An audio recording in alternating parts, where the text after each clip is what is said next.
Well, good morning, folks. Um, I'm Bruce McDonald, and this is the Talamanca Review. It's 10:05 a.m. on Thursday, the 6th of June, 6/6. And I was going to do a second podcast last night. I had a tremendous motivation, but I decided to just not do it. But upon waking this morning, I had what I would call a tremendous experience. So my friend Joshua left a rather lengthy comment on the last video, and so I'm gonna play it for you. The problem with non-duality is the moral relativism it produces and the implications that comes with it. Are children divinely protected until the age of accountability? Not when we see them get 20+ jabs by the time they are 6 years old and being circumcised, sacrificed, and exploited outside of their free will. I understand the reasoning behind pursuing the middle path through a non-judgmental perspective of being able to see the necessity of evil, but it doesn't resolve the question of whether or not we truly have free will to begin with. The scripted nature of this reality, the NPCs, it really points towards this being a simulation. But it then begs the question of who is and who isn't an authentic soul. It becomes a Westworld problem, where the robots can be abused by the hosts even though they are developing sentience. I'd like your thoughts on this problem, Bruce. If we live an existence with the illusion of having free will and it points to this all being a scripted movie, are the actors culpable for playing their parts? Is Hillary liable for what happened to the children in Haiti? Is Bibi responsible for the butchering in Gaza? What about doctors who perform abortions? Who carries the karmic penalty, the mother who made a decision or the doctor performing the procedure? Is there even karma? Because taking this path of being in the middle seems to indicate a moral lawlessness that must be permitted. One would not be compassionate towards another's pain. There would be no reason to care about good or evil if we refuse to take a side and know there aren't any rewards or punishments given in the afterlife. It brings to mind what Crowley said about doing what thou wilt being the whole of the law. I often wonder how this applies to the innocents among us who suffer at the hands of evil. They did not choose or permit their fate, did they? I'd like a more expanded discussion on this topic, because you did previously mention that you'd be fine with human sacrifice if it was being done outside of your awareness in the woods, someplace. I thought that was a rather odd position to take.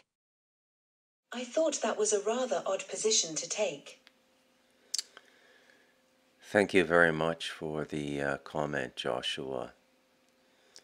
I'm starting to think I must have the most intelligent listeners on the internet. All right, this is going to be a doozy of a show. And I don't even want to call it a show anymore. It seems like such a perverse word.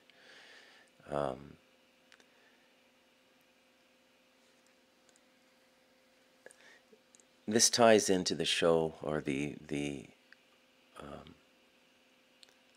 what I was going to talk about last night. Okay, so here goes, and this is all spontaneous off the top of my head, and I'm going to need spiritual help to contain this.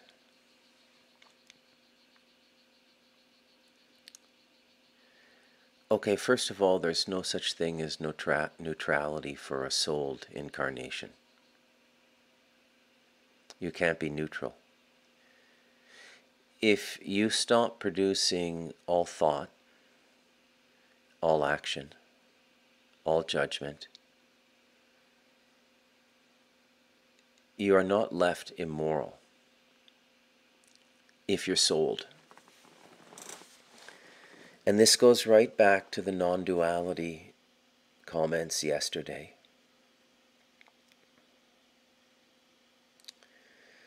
So when you reach this non-dual state, what happens is you become an agent of change. But it's a change that transcends your own thoughts, your own feelings, your own lack of reaction. It transcends everything.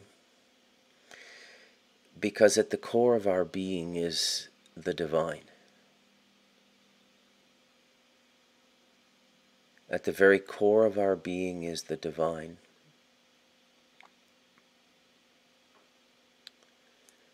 And even if you can achieve a state of consciousness where you cease everything, which the non-dual people are talking about, there will be, in the place of all the clutter you've cleared out,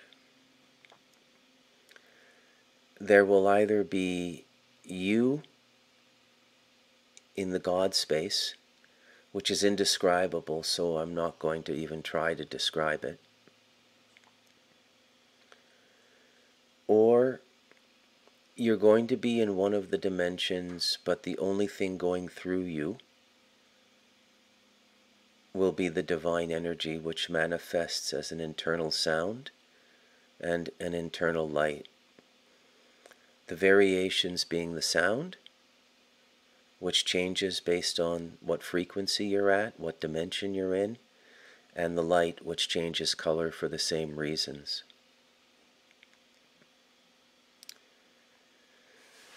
So in a sense, what I'm saying is that every single human being is a portal.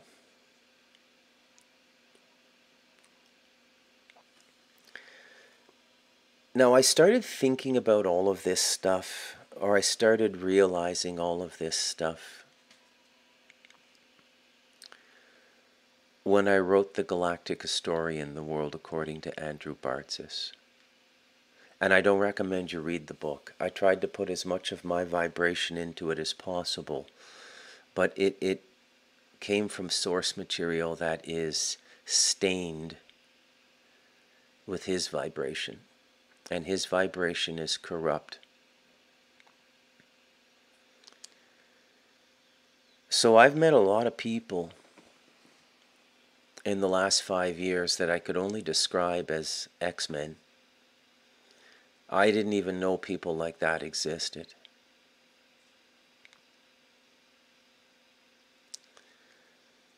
And most of their power is mental. So just as we don't understand really what soul is, we certainly don't understand what mind is. And we don't understand what feeling is, and we don't understand what memory is. There's a three-dimensional definition for all of these things, and then there's a spiritual realization of what these things are, which is a kind of spiritual definition of what these things are.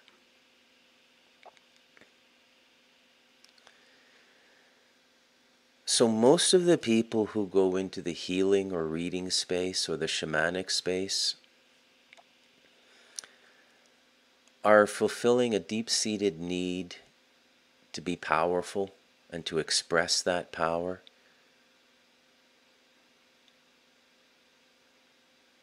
And again, this comes out of an unresolved trauma.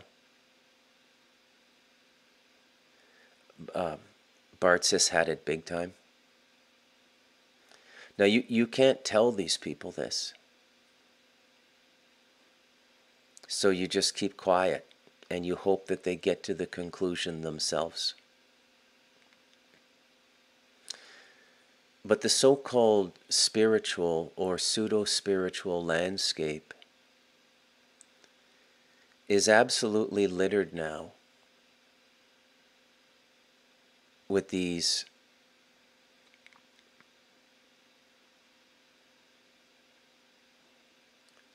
pseudo-spiritual people. So when you enter into the space of no thought, no feeling, no action, phenomenon will happen around you. But it's at the discretion of the energy that you're channeling, which is the divine energy. You don't direct it.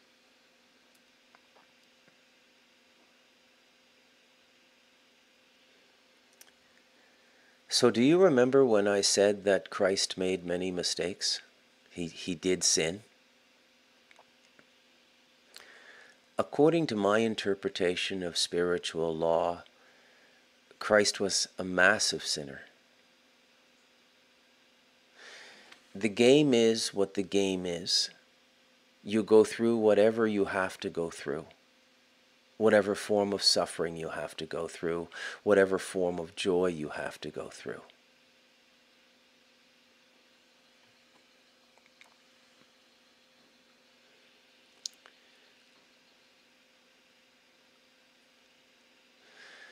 Shaman belong in the forests.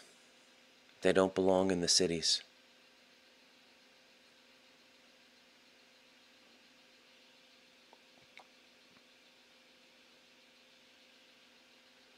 Well, this is going to be a tough one. There's so much to say.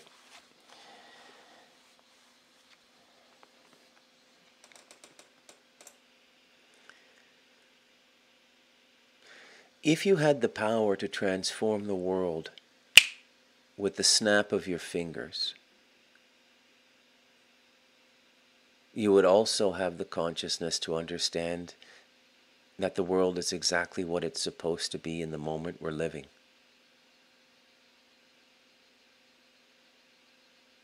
Again, there's a saying that I used to use quite a bit. I'll repeat it. And today's show is the one in which it has the highest probability of being truly understood. In the past, when I've said it on my podcast, I suspect that it was received just as a series of language, but the energetic content of the language was missed. Okay? So here is the expression, and this is an original. I haven't borrowed this. I didn't get it from anybody else and rephrase it in my own language. This was just given to me. Tragedy is spiritual pornography.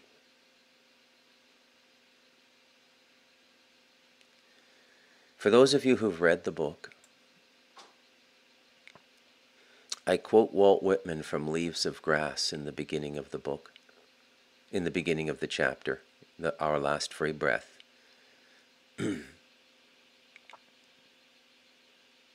Again, let me say, if you're financially hard up and you can afford $24.95 US plus shipping for the book, please just reach out at seenthattinker@protonmail.com.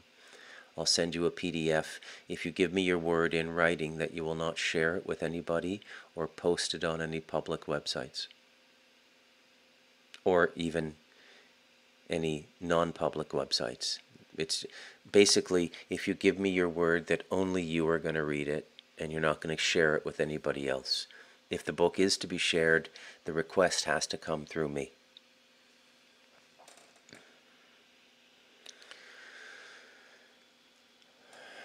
All right, so I'm going to circle back to this in a bit.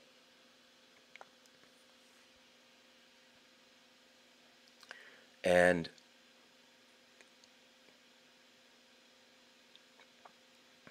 then I'm going to play Joshua's message again.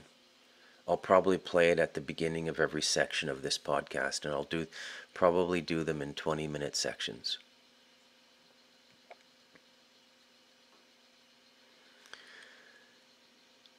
You know, where I live, 7 kilometers up a dirt road, sparsely populated dirt road, so for 80% of the drive up to where I live, you're not even passing houses or farms.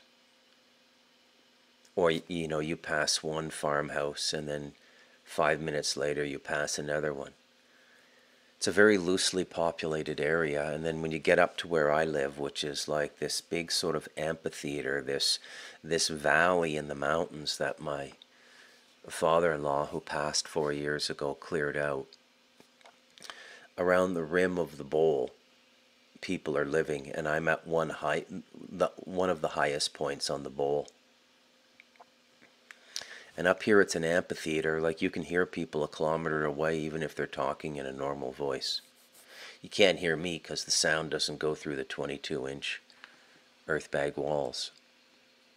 And you have to be at the back of the property, at the where the bowl is. I say to everybody who comes up here, and many people have asked me to come up here, the first thing I ask them is, what are you going to do? Now, I covered this in a previous podcast. Was it yesterday or the day before? I can't remember.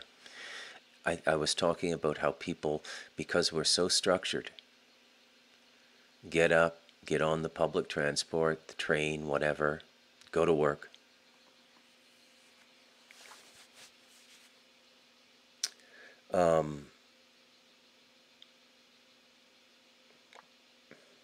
Work all day in your office. Take your allotted breaks. Go home. Do whatever personal activities you do. Go to a gym, go to a meditation group, go to a synagogue, go to a church, go to a mosque, go to a meditation center. Whatever you do in your own personal time, go do yoga. Personal constructive time. And then you come home from that. If you have kids, you're going to be participating in their personal constructive time, right? Hockey practice, soccer practice, softball practice, ballet practice, piano practice. My point is, your whole life is just completely structured. Completely and utterly structured.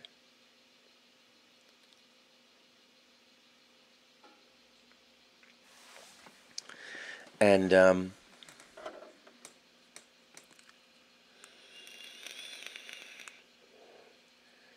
when you come up here, your life is completely unstructured, except for the structure you apply to your life. So I generally exercise for about 30 minutes a day. It's a very specific form of exercise that I developed years ago. It's good for everything: muscle tone, flexibility, circulatory system, and it's done stationary.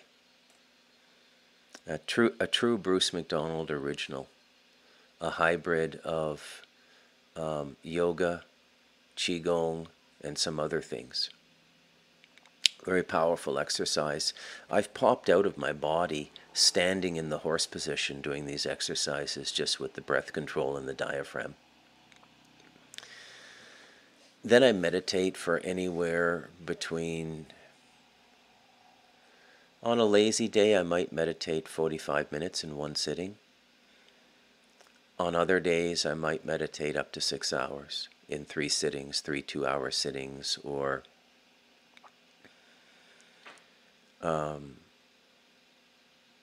4 90-minute sittings, something like that. And in this instance, I'm just literally meditating all day. And in between the meditations, I'm just maybe sitting outside and looking at the mountain. And I have the luxury to do that because I've created a life that is unstructured. I do have work to do. I may have to work maybe 40, 60 hours a month to fulfill my income needs.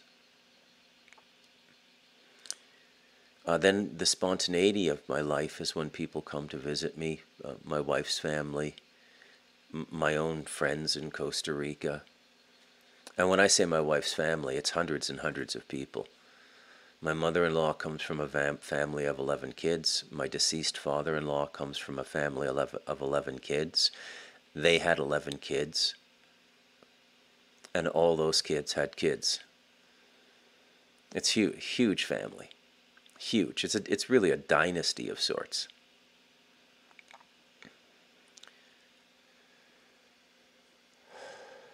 It's a tough one today. If I get too emotional, the message won't get out. very difficult thing to circumscribe today. Very difficult thing.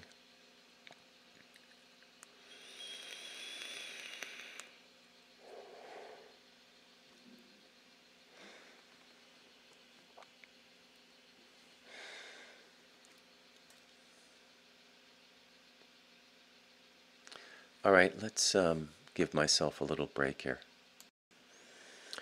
Okay, welcome back. I just poured myself another coffee. Very short break at the 20-minute mark of this presentation. I'm going to play Joshua again, okay? Because I think it's important, and I'm going to do it at the beginning of every 20-minute section to this talk today. The problem with non-duality is the moral relativism it produces and the implications that comes with it. Are children divinely protected until the age of accountability? Not when we see them get 20+ jabs by the time they are 6 years old and being circumcised, sacrificed, and exploited outside of their free will. I understand the reasoning behind pursuing the middle path through a non-judgmental perspective of being able to see the necessity of evil, but it doesn't resolve the question of whether or not we truly have free will to begin with. The scripted nature of this reality, the NPCs, it really points towards this being a simulation. But it then begs the question of who is and who isn't an authentic soul. It becomes a Westworld problem, where the robots can be abused by the hosts even though they are developing sentience. I'd like your thoughts on this problem, Bruce. If we live an existence with the illusion of having free will and it points to this all being a scripted movie, are the actors culpable for playing their parts? Is Hillary liable for what happened to the children in Haiti? Is Bibi responsible for the butchering in Gaza? What about doctors who perform abortions? Who carries the karmic penalty, the mother who made a decision or the doctor performing the procedure? Is there even karma? Because taking this path of being in the middle seems to indicate a moral lawlessness that must be permitted. One would not be compassionate towards another's pain. There would be no reason to care about good or evil if we refuse to take a side and know there aren't any rewards or punishments given in the afterlife. It brings to mind what Crowley said about doing what thou wilt being the whole of the law. I often wonder how this applies to the innocents among us who suffer at the hands of evil. They did not choose or permit their fate, did they? I'd like a more expanded discussion on this topic, because you did previously mention that you'd be fine with human sacrifice if it was being done outside of your awareness in the woods, someplace. I thought that was a rather odd position to take. So first, I can only pick up so much each time I listen to it and be prepared to directly answer a question. So yes, to the one question, did the children come in to be sacrificed? Yes. They knew before they went through the birthing process. They knew from their life blueprint that they would be sacrificed, and they agreed to it. And probably it's the result of sacrifices that they did. Okay? Secondly, as I said yesterday, both the left and the right work together. So now we're being saturated with the darkness of the left. And that is a spiritual chemical process that is going to have an effect on consciousness. And that effect on consciousness will be an explosion of consciousness for the people who can absorb that negativity and internalize it. It really, trauma is undigested consciousness. It's what it is. It's undigested consciousness. Just like when you eat something and you can't digest something, your stomach is upset, your body is upset. When you witness something you can't digest in your present state of consciousness, you have to change your state of consciousness. The suffering you're going through is the process of that transformation. And yes, you could deduce from that I just said out loud that Hillary Clinton is in her own way a spiritual teacher. The truth of this reality, as I've uncovered it, is more shocking than anybody could imagine. And if it were just business as usual, I probably never would have even taken up pen or voice to talk about these things. But I've become aware of the fact that this is Something much. This is why I characterize this as an alien takeover. Because the level of trauma we're going through now is going to vacate the bodies and something else is going to come in. Remember what Kat said about how people become unsold. Okay? Now, in this second 20-minute installment of today's show, I'm going to tell you what's going on in my life. And it may seem unrelated to the talk, but it is. You'll understand if you can make the connection. I can't give everything. So, some things you're either going to be able to see or you're not going to see. You're either going to be able to see into those spectral places that the human eye can't see and only the spirit can see. And see is a metaphor when we talk about spirit. See is a metaphor for understand. Okay? Now, it's true we're at the base of material existence now. Our thinking has been taken over by scientism and materialism, which are both cults. Okay? Everything is a cult. Every time a human consciousness is in a state where it's not in communication with the divine on a moment-by-moment basis, allowing slippage for distraction, watching a TV show, playing with your dog, but even that could be a divine moment. But you know what I mean, right? All right, so I had a house guest up here for 4 months, and this was my attempt to help somebody. I'm not going to name any names. Some of you will know, some of you will not.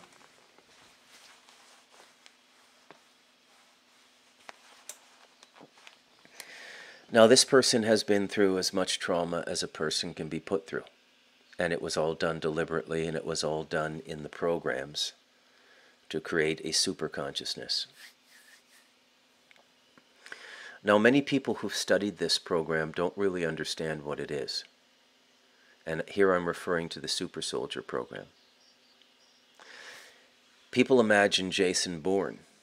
That's not what it is. The core of the Super Soldier program was demonic, satanic, and trauma-based. And therefore the super soldier is a magical instrument. Okay? A voodoo doll, a totem pole, an omen, a portent. That's their role. They don't necessarily have to do anything.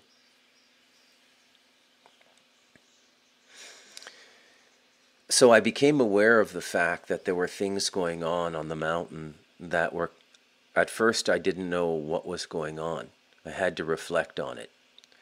These were relatively negative things, but they were not connected to my property. But eventually they did reconnect to my property and the person who was staying with me.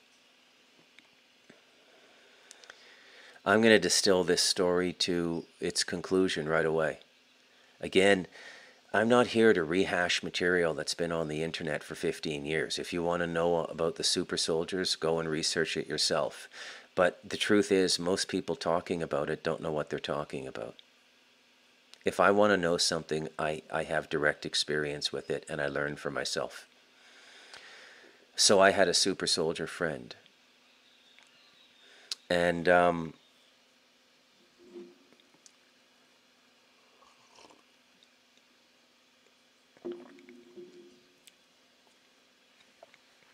he had a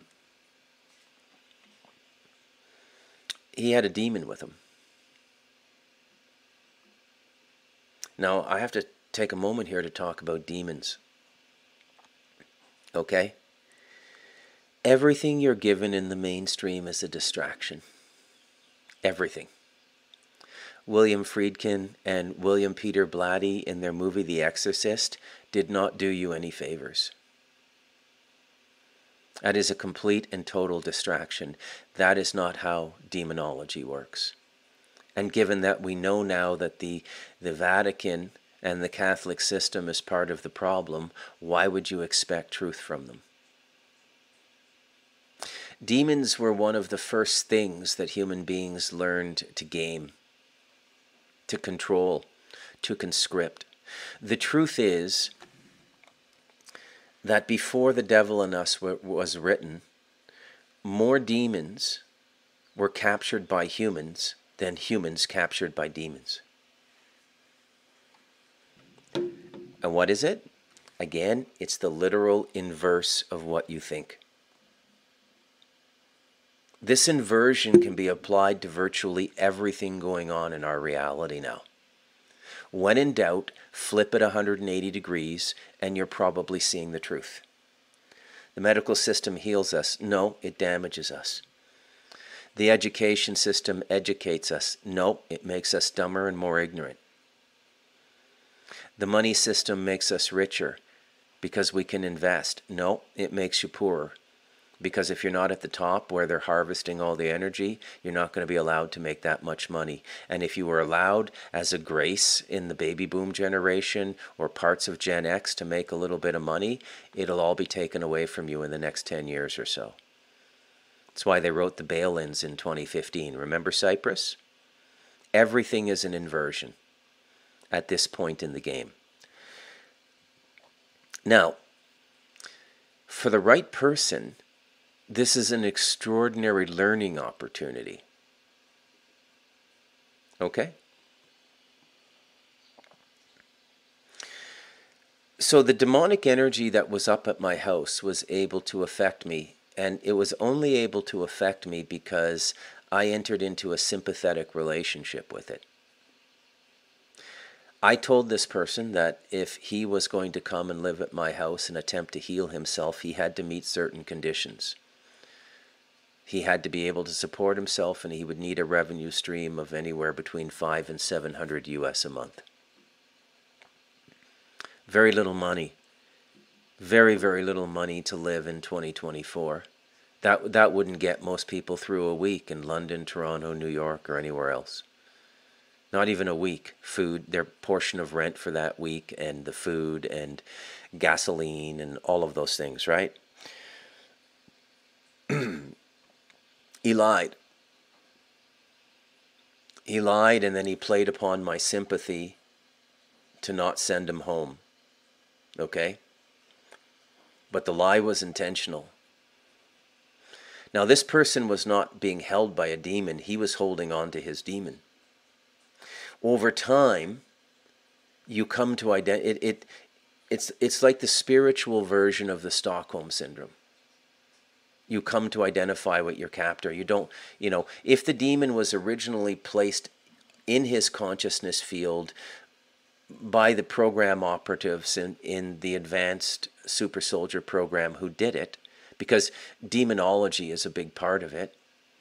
Where do we know, where does this all go to, by the way? I mean, in the historical record, because it has to reveal itself. Even if the information is literally incorrect at the point of revelation, there has to be a reveal. Where do we get it? Yeah, you guessed it. Our good old friend King Solomon. What did Solomon do? Solomon controlled the demons and enslaved them to build the temple for him, as the mythology goes. Every mythology is to be decoded to the literal, decrypted. Okay? But there's always a literal component to it. So through sympathy, the demonic energy began to work on me. And it began in very, very subtle ways. Number one, I had the longest drought of income on my commission-based work I've ever had. Okay? It was very, very freaky. And I had the demon-coupled person on my back as a dependent I was supposed to support. Okay?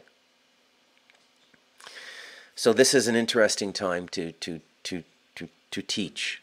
So if a demon is contracted to kill somebody, they won't do it directly. They will figure out a way through compassion, empathy, all of the good human stuff is used against you to do you in. Okay? So that is used to create pathways of causality. Okay, so you said you didn't kick me out of here.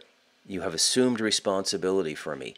The moment you assume responsibility for somebody, you assume in some measure their karma. Okay? Now, this is a wonderful moment to start bringing together a lot of the things I've been talking about on the Talamanca Review. Okay? Go back to the straw man, the birth certificate. The government says, we'll take care of you. But the moment you allow the government to do that, you also allow them the right to kill you whenever they decide to kill you. You see how it works? Because you forfeited your autonomy and independence. Now you can come back and you can say, oh, well, Bruce, this flies in the face of all forms of modern structure in which people more than 5, 10, 15, 20, 30 million people want to come together and form a collective economy, an economy of scale, to share the benefits and to share all the work we do and manage it in such a way that we all get the maximum dividend with the minimal amount of work. Well, that's the ideal. But again, to achieve that, you'd have to have 30 million people working with the same purity of intent as the trees who give away their oxygen. And human beings aren't like that, are they? Not at all.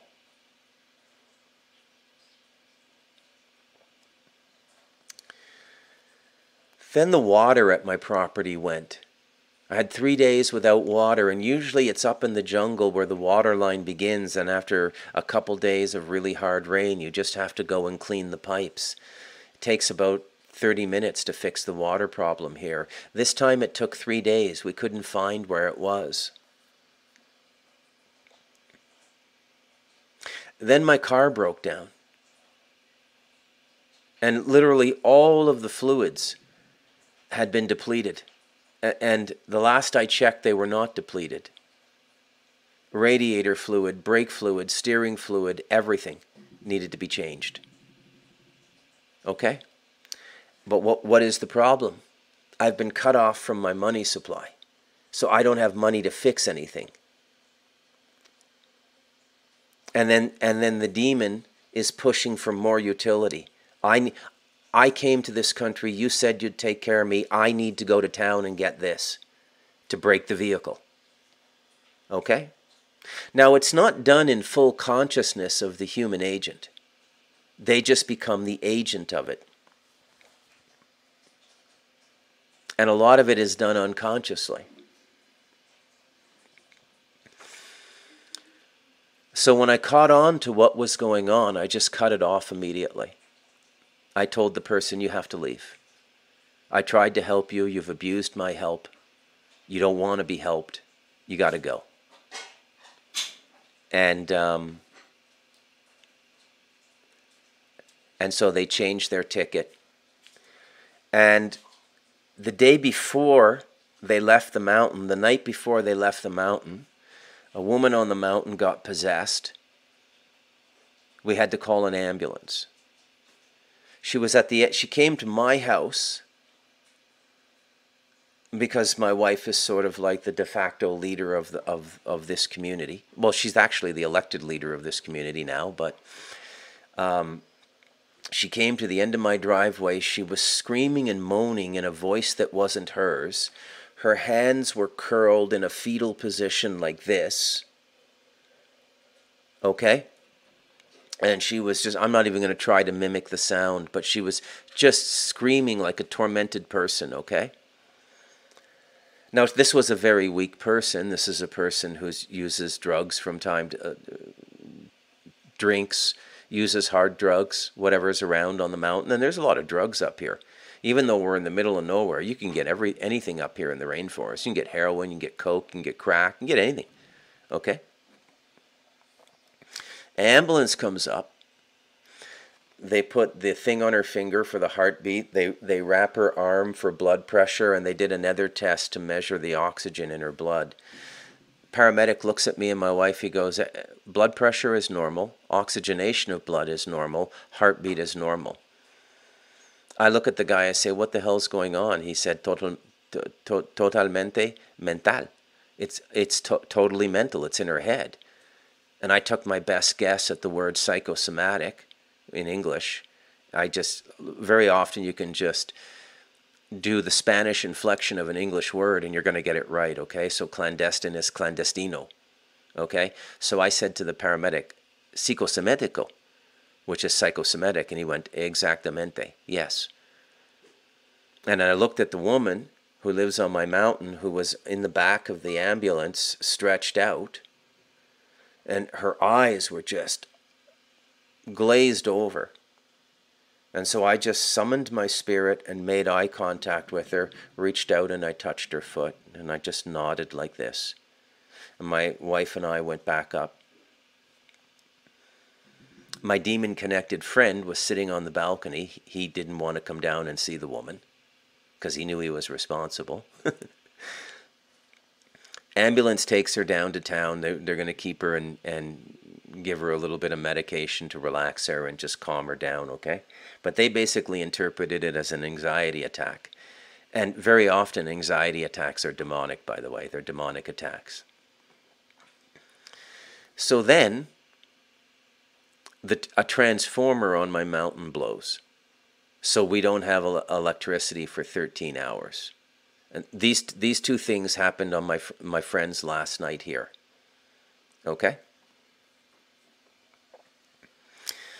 Now the power went out, and the power does go out here from time to time, but it's usually very short, like 5 minutes, if that, sometimes 90 seconds. So, because I have these battery packs everywhere, sometimes I don't even lose power. I can just ride out the 90-second disconnect, right? And, you know, when I'm working on a battery-powered thing. So the next morning, I woke up. I don't have a car. I can't go to town to pay my bills. The only bill I have to pay in cash is the electrical bill. The electrical bill is about $80 US. It's doubled since my friend has come. It's usually about $40. Okay? He's using a fan, he's using a computer, he's using other things, okay? So basically the electrical bill has doubled since he's been here, okay? And he doesn't have money to pay for anything. His mom, and they always have handlers, these super soldiers, his mom is giving him $200 a month as an allowance, and he's spending it all on weed and tobacco and expecting me and my wife to take care of everything else. And when I cut him off the weed, that's when the demon showed. Okay, he couldn't control it, you know, that space of angst he created. So the next morning, the power is still out. I go to the back property, and there's a couple sofas there. He's there. I sit down with him. I say, look, you promised to give us $200 a month for food to cover your expenses up here. You've only given us about $115 for the month of May. I need the other $80 to pay the hydro bill. He says, I don't have it. I said, really? And we had previously made a deal that he could come back in January of 2024 if he met the conditions of self-support with a revenue stream of $600 or $700 a month, okay? That we would try it again. But because he didn't meet the conditions, his karma was bleeding into me, and his karma is demonic, okay? So I go back and I ask him for the electrical bill, and he says no. And I said, well, you're going to San Jose a day before your flight leaves. You're staying in a hostel. Were you planning on going out on the town and getting some hard drugs and having a little party before you go back to the U.S.? And he looked at me, and in a moment of honesty, he said, yeah, it crossed my mind. And I said to him, so let me get this straight. You're going home because you broke the terms of coming over here, which you're not paying for your bills. We've already established that you opening this sympathetic channel with me has allowed this demonic energy to invade my mountain. You've agreed to that. You know what's going on. They're very smart, these super soldiers. They know exactly what they're doing. Okay? He agrees with that. And I said, you're now telling me this morning that you're not going to pay the electrical bill even though you agreed to it because you're going to use the money to party in San Jose, when the reason you're being asked to leave this place in the first place is that you didn't come with enough money. And he just looks at me and he goes, oh yeah, I see what you're getting at. And in that instant, electricity comes back and the light goes on. And he looks up and I look up and we look at each other and he goes, did you do that? And I said, no, it's a natural consequence. It's divine timing. I said, I want you to think real hard about whether you're going to be coming back in January of 2024 based on what just happened here. So I let him off the hook. He didn't pay the electrical bill, and he flew back home yesterday. But it didn't flare up until he got cut off from the drugs. All right. So we'll get back into Joshua's questions here. Okay, folks, welcome back, and we're going to give Joshua a listen one more time, and probably there'll be a fourth section to today's show as well. The problem with non-duality is the moral relativism it produces and the implications that comes with it. Are children divinely protected until the age of accountability? Not when we see them get 20+ jabs by the time they are 6 years old and being circumcised, sacrificed, and exploited outside of their free will. I understand the reasoning behind pursuing the middle path through a non-judgmental perspective of being able to see the necessity of evil, but it doesn't resolve the question of whether or not we truly have free will to begin with. The scripted nature of this reality, the NPCs, it really points towards this being a simulation. But it then begs the question of who is and who isn't an authentic soul. It becomes a Westworld problem, where the robots can be abused by the hosts even though they are developing sentience. I'd like your thoughts on this problem, Bruce. If we live an existence with the illusion of having free will and it points to this all being a scripted movie, are the actors culpable for playing their parts? Is Hillary liable for what happened to the children in Haiti? Is Bibi responsible for the butchering in Gaza? What about doctors who perform abortions? Who carries the karmic penalty, the mother who made a decision or the doctor performing the procedure? Is there even karma? Because taking this path of being in the middle seems to indicate a moral lawlessness that must be permitted. One would not be compassionate towards another's pain. There would be no reason to care about good or evil if we refuse to take a side and know there aren't any rewards or punishments given in the afterlife. It brings to mind what Crowley said about doing what thou wilt being the whole of the law. I often wonder how this applies to the innocents among us who suffer at the hands of evil. They did not choose or permit their fate, did they? I'd like a more expanded discussion on this topic, because you did previously mention that you'd be fine with human sacrifice if it was being done outside of your awareness in the woods, someplace. I thought that was a rather odd position to take. Okay, it's not that I'm fine with human sacrifice, it's that I don't have the right to say it can't go on in a free will space. And the point of putting it in a remote place is that it's not going to affect me unless they do magical rituals that direct me or the place I live, okay? At which point I have the right to respond. So there's so much in your message, your comment on yesterday's video. So let's go back to non-duality. Non-duality is a void. If you achieve non-duality, you become an organic portal for a profound current of divine energy to come through you, and it will adjudicate independent of your thinking or reasoning process. Okay? So there's the simple answer to your question. Why would you assume that if we were in moral lawlessness, everybody would choose the Crowley path? That's an interesting insight into you, Joshua. You see where I'm going with this? Because I've had the ability to be morally lawless my whole life, and I've chosen the divine. I've been aware of what I'm saying on these podcasts for 2 decades or more now. And yet I choose the divine. Because I have realized that every path other than the divine is going to draw me into more suffering, and I don't want the suffering. I don't want it anymore. I don't want the consequence to action.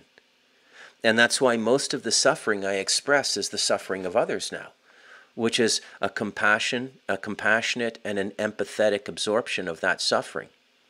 Most of my commentary and most of my social commentary and the stands I've taken, if you take the time to read The Light of Darkness and you take the time to read The Devil in Us, my stand is against the institutionalization of what's going on. As I said, let's go back to the Indian model. Okay? You've got the agoris there, but you've got highly developed yogis to keep them in check. So there's a balance there. And the agoris don't step out of their playground. And they don't try to take over India and take over the education, the medical, the justice system, everything. They don't do that. Okay? The problem in the West is we've become so spiritually atrophied that the left-hand practitioners have taken over everything. It's like a bankruptcy sale. They've bought everything, every institution. And what are they doing with it now? They're amplifying their presence through the institutions. Institutions are amplifiers. Okay? Homosexuality is a natural occurrence. Okay? You start amplifying it through government institutions and constant messaging from people like Justin Trudeau and Barack Obama and Joe Biden, and it gets amplified. And this is why we have this wave of sexual confusion now. And this is magic. Okay? So how strict are the laws of non-interference? They're absolute. Is the simple answer. They're absolute. Now, a lot of my friends are not going to like to hear this, but if you're a healer, a shamanic healer or something, you don't have the right to heal somebody. They have to figure out why they got sick. You can help them figure out why they got sick, but you don't have the right to heal them because you're cutting short or taking away a karmic learning process in their life. Now, if the learning is done and it's just a question of picking the scab of the disease off and there's no bleeding anymore, then you can do that. But really what these healings are the aggrandizement of the healer. Look at me, look at me, look at me. This is not neutrality. This is not the divine non-duality. It isn't at all. So now we're starting to get excesses on what we would assume is the right-hand path. We're starting to get excesses there now. You know, look at these YouTube channels. All these people, what are they doing? Pleiadian channelers, claiming to represent something else. I'm in communication with, Alex Collier. I am the human voice of the Andromedans. Billy Meyer, I am the human voice of the Pleiadians, injecting this information into the causality stream of planet Earth. We don't need information. We don't need intervention from Pleiadians or Andromedans. We need human beings to wake up to their divinity, which is a non-dual state, which is not a void. It's not a void. It's completely and utterly charged with love and presence.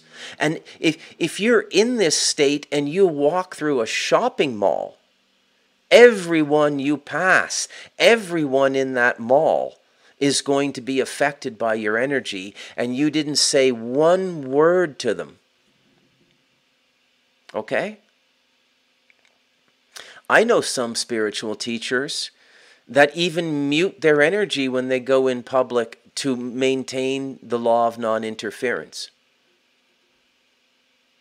Because they know that even projecting all this light energy and this love energy into the environment is also a violation of spiritual law. How are you any different than the black magician trying to degrade the environment? You're trying to uplift the environment. The black magician is trying to degrade the environment. How are you any different? You're both trying to change the natural state of the environment. Now, everything's off balance now. Everything's off kilter now. Okay, it's the Wild West now, right? Whew, this is heavy. Very, very heavy. So let's return to demonology, because this is a very interesting topic, and it's really what I focused on in The Devil in Us, whether you've picked that up or not. Once again, let's go back to the people I'm talking about. I'm talking about the people in the Kabbalistic study, and we know even from the stories of Solomon that one of his great spiritual gifts was the ability to control the demons. He had the ring, right? Where do you think Tolkien got the idea? Okay? The Lord of the Rings is very much about the Temple of Solomon, if you haven't picked that up yet. Okay?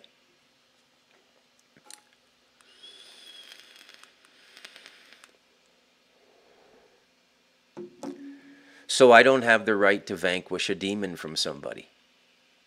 I don't have the right, especially if they're holding on to the demon and not the other way around.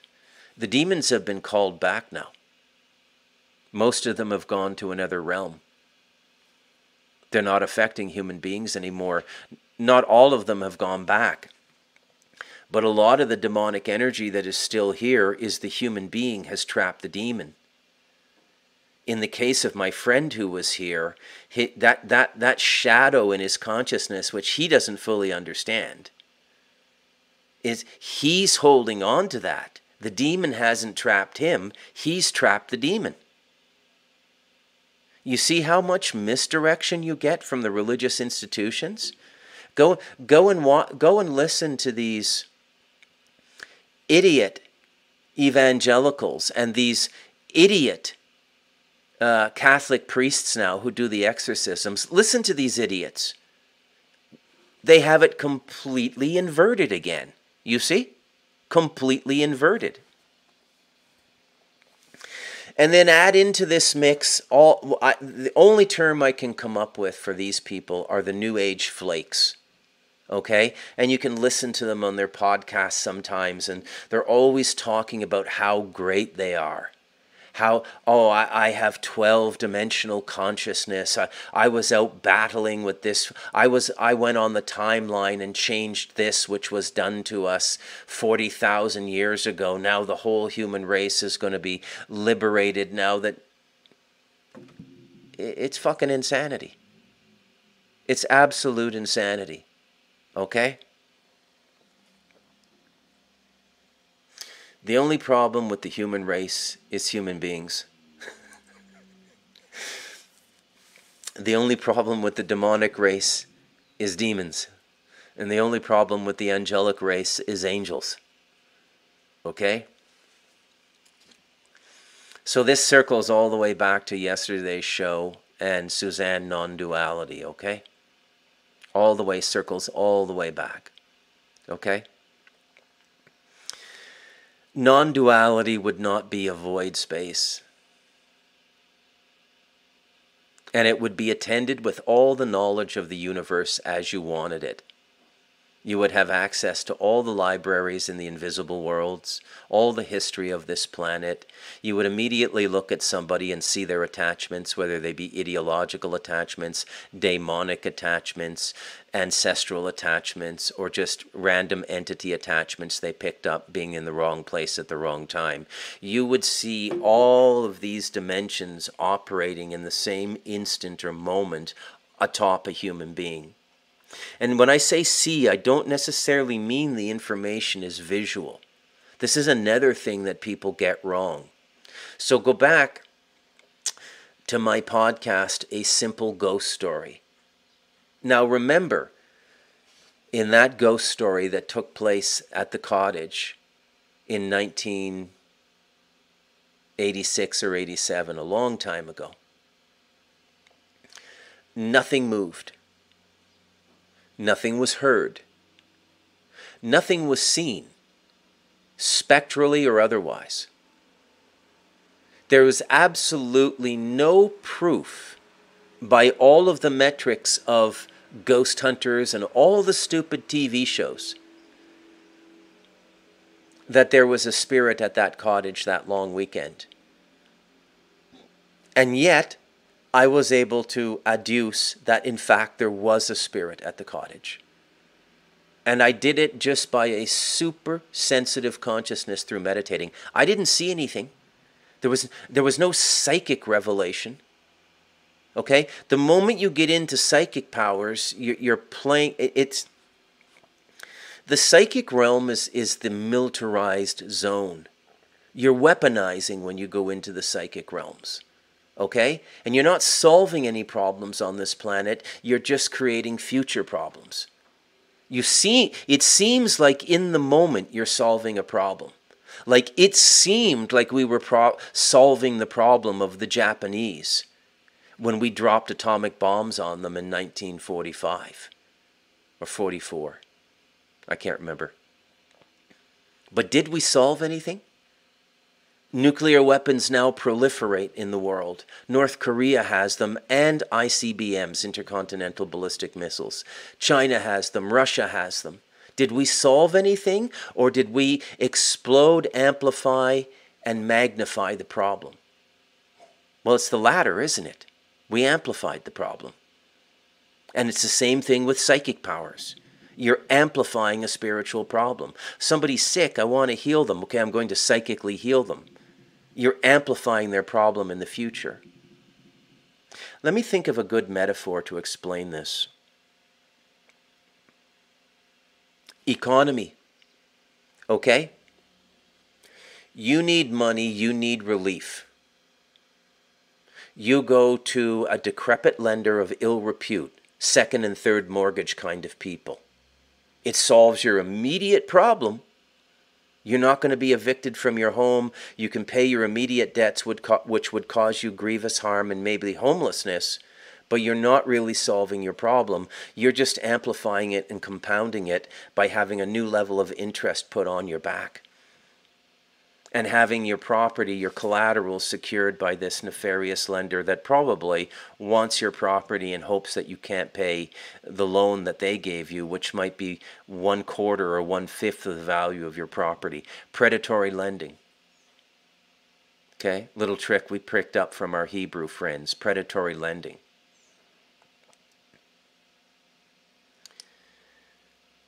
Okay. I don't know if I answered your question today, Joshua. I want to thank you for such a courageous and long message, okay, which I had read aloud by the AI there.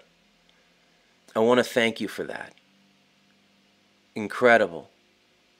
And a lot of the stuff in the spiritual realms and in the spiritual understanding is quite contradictory to what our religions teach us. But what have I been telling you? The religions are, they're either lying or they're ignorant, and I think it's a lie.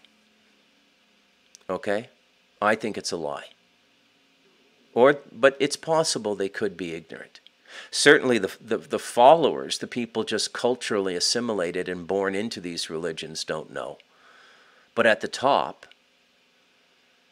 you know, in the Vatican, in the high rabbinical circles, and the Orthodox rabbinical circles, and in the Kaaba crowd, the black box Saudi Arabia crowd, they know what's going on. They're the energy harvesters. They're the human middlemen between the population and whatever it is on the other side, the extraterrestrials. Okay. I hope this is making sense. I know it's complicated, but as you go through a mental understanding of something and you're trying to explain something spiritually, it's going to be riddled with paradoxes. Okay? It's going to be riddled with paradoxes. I'm Bruce McDonald, and this has been the Talamanca Review.